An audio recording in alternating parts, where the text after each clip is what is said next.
Imagine a country that's the size of New York State, but has a population greater than all of Russia. Seems impossible, right? But that's Bangladesh for you. And in this video, we're going to see just how this tiny nation became one of the fastest growing economies on Earth. You ever look at a map and notice that country tucked right between India and Myanmar? That's Bangladesh. Now, it might seem small, but for hundreds of years, this place was like a prize everyone wanted. And before it was Bangladesh, it was known as Bengal. Believe it or not, way back in the day, several European geographers thought this spot was literally paradise on Earth. And that's because for a time, Bengal really was one of the wealthiest places in all of India. Its early history was a mix of different empires, a bunch of squabbles, and a tug of war between Hinduism and Buddhism. But all of that was just a warm-up for a massive change that happened around the 12th century when Islam swept across northern India. A man named Muhammad Bakhtiar brought a tiny army of just 20 men, and somehow they managed to take over Bengal using a bold and clever strategy. We're not exactly sure what that means, but it worked. And for the next few centuries, this region was a pretty big deal. In the 14th century, 3 big city-states popped up, which were later united into the Bengal Sultanate. Then, in the 17th century, the mighty Mughal Empire took control. Under their rule, everything seemed to get a turbo boost. Art and literature were huge, trade routes expanded, and Bengal became a major player in worldwide trade. But that's also when some new players showed up, mainly the Europeans. The Portuguese showed up first, but they got kicked out. Then, in the 1600s, the British East India Company arrived. They were just a trading company, but they slowly started to take over. Their big moment came in 1757, after a battle called the Battle of Plassey. Siraj-ud-Dawla, one of the local rulers, got mad and attacked a British settlement, even stuffing a bunch of people into a tiny cellar. So, a British clerk named Robert Clive, who was a total powerhouse, fought back and won. After that, the British government eventually took full control, and Bengal became the first part of India to be under their thumb. After that, the British built new things, like roads, schools, and a whole new social system. But a lot of historians say their policies also kind of bled the region dry. This caused a huge problem between the Hindu and Muslim populations. The Hindus agreed to work with the British, so they learned English and went to British schools. But the Muslims were not for it, and they often rebelled when things went bad. This created a deep divide that would change everything. Fast forward to 1947. World War II was over, and it was clear the British had to leave. But what would happen to the millions of Muslims living in India? The solution was to create a brand new country just for them, Pakistan. But Pakistan wasn't one piece. It was split into 2 parts, specifically West Pakistan and East Pakistan, and between them was the whole country of India. East Pakistan was basically the little sibling. It was far away and treated unfairly by the leaders in the West. They didn't have much in common besides their religion. And to make things worse, the government tried to force everyone to speak Urdu, the language of the West. That was the last straw for the people of East Pakistan, who spoke Bangla and were proud of their culture. This lit a fire under them, and their fight to keep their language turned into a fight for their freedom. The tension finally exploded in 1971, when a political party called the Awami League, which was all about Bengali nationalism, won the national election. But the president of Pakistan didn't approve. So, riots broke out, and the leaders of East Pakistan declared their independence, renaming their country Bangladesh.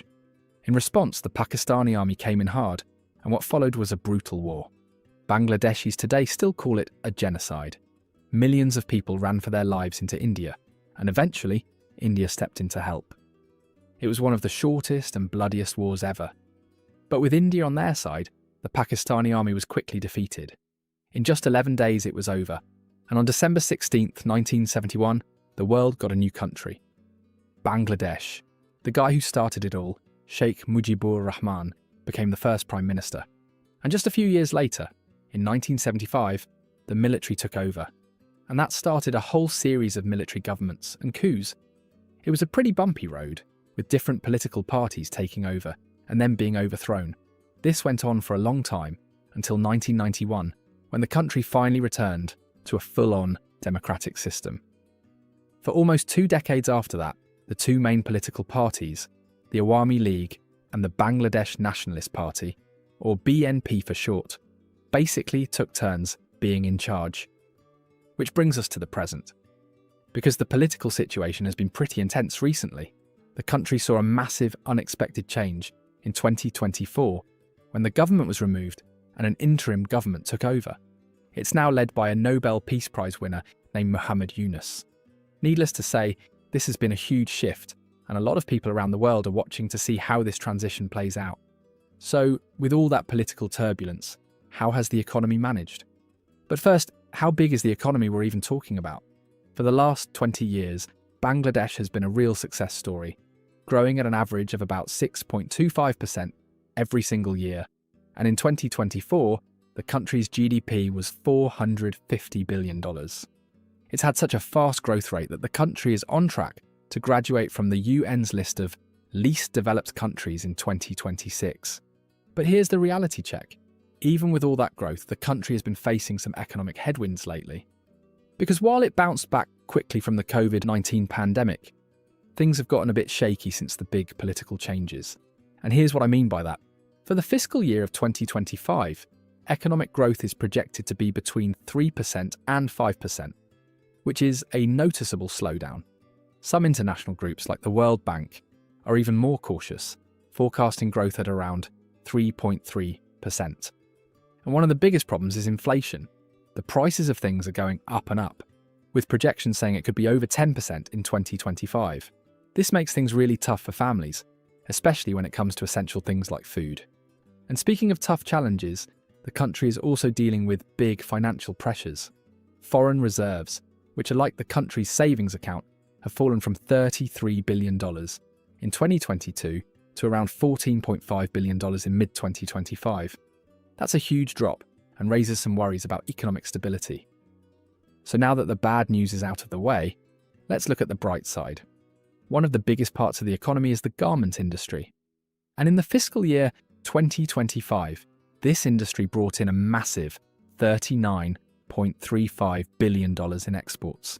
The industry is so important that it accounts for over 80% of Bangladesh's total export earnings. So let's pause and think about that for a second. Because that's a lot of clothes, the country is also making a push for more green energy. The government has a goal to get 20% of its electricity from renewable sources by 2030. Which honestly sounds great, but they've got a lot of work to do since they only hit about 5% by 2025. But beyond clothes and energy, there's another bright spot: healthcare. Experts believe the country's healthcare market will grow to an impressive $23 billion by 2033. But right now, there's a big need for more services, with only one hospital bed for every 1,000 people, and not a lot of health insurance coverage. So, where is all this headed? The next few months are going to be really important. The new government is trying to fix the economy, and the country is preparing for a new election, which is supposed to happen in February 2026. Okay, we just talked about how Bangladesh became its own country and how it is economically right now. But what does this place actually look like? Well, imagine a country that is almost entirely one giant, flat, watery playground. Bangladesh is located in South Asia, bordered on 3 sides by India and a little bit by Myanmar, and on the other by the beautiful Bay of Bengal. It's not a huge country, coming in at about 144,000 square kilometres, or about 55,600 square miles. Now, why is it so flat? Most of Bangladesh sits on a massive delta created by some of the world's biggest rivers. I'm talking about the Ganges and the Brahmaputra rivers, which both start way up in the Himalayas and flow thousands of miles to meet right here. They merge into an even bigger river called the Padma, and then it joins up with another big one, the Meghna, before finally emptying into the Bay of Bengal. This huge river system is the country's lifeblood. It's why the soil is so incredibly rich and green, perfect for growing crops. But while there are upsides, there's also a downside. And in this case, because everything is so low, a lot of the country is barely above sea level. The capital city, Dhaka, is only about 7.6 metres or 25 feet above sea level. This makes the country vulnerable to seasonal flooding, which can be both a blessing and a major challenge.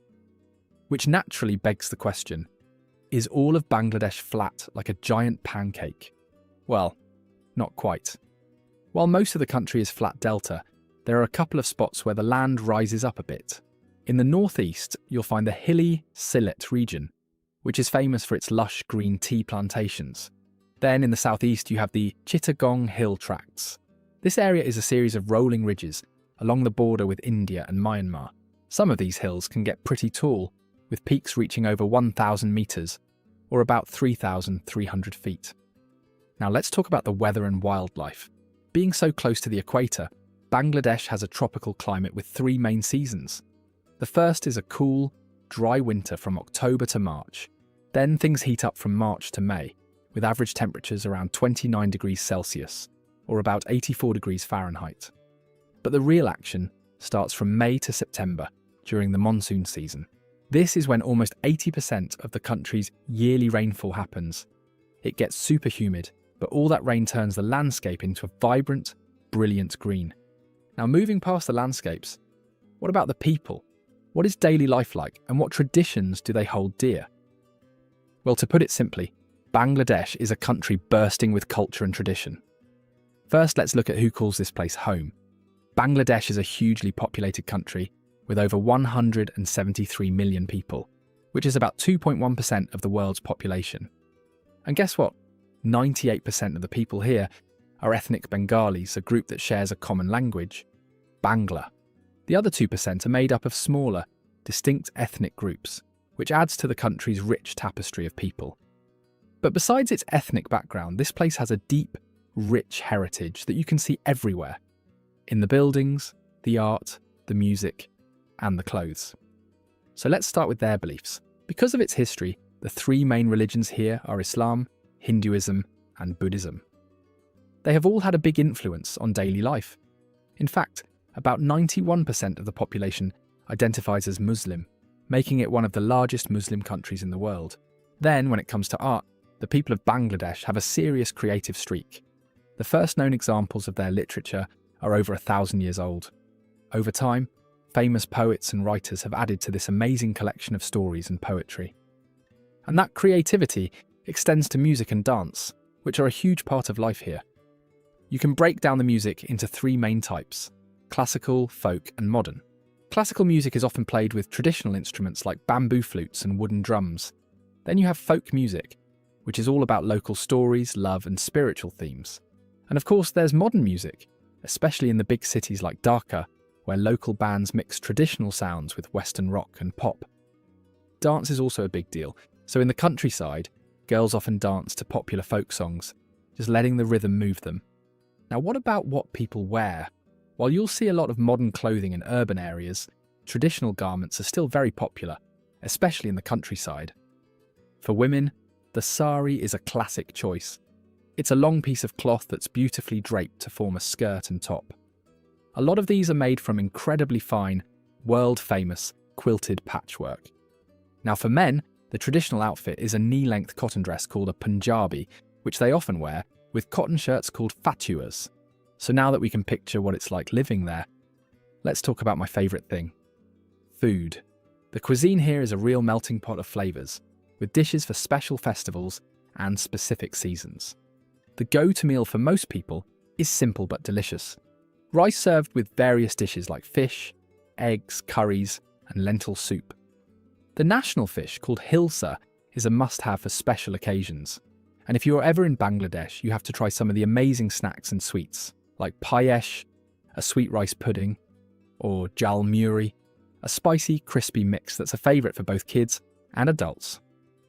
What a journey, right? We've travelled through time, crossed rivers and plains, and explored the rich history, politics, and culture of Bangladesh. Now, after watching this, what's the one thing you thought you knew about Bangladesh that this video completely changed your mind about? Could be the economy, their history, or even their culture. Whatever it is, let me know in the comments section below.